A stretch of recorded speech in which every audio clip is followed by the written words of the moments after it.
Hello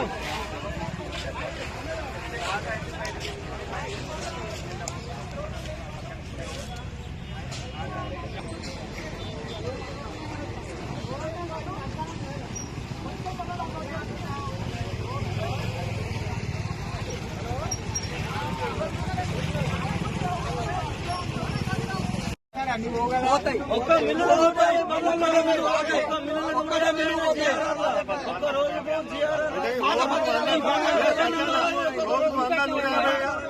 mill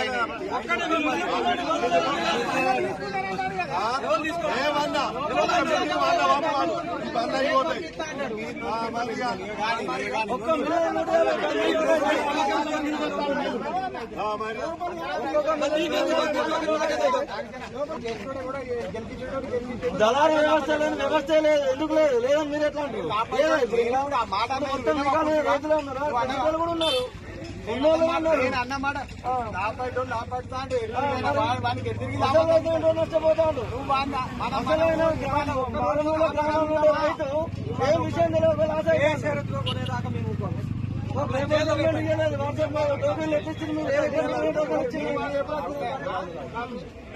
రాత్రి వచ్చి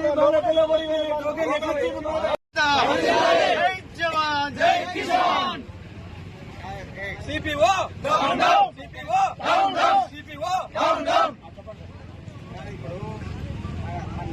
market committee ఏరియాలోని మొత్తం ప్రతి రైతుని బేషరతుగా కొనుగోలు చేయాలని ప్రతి రైతు కోరుకుంటున్నారు.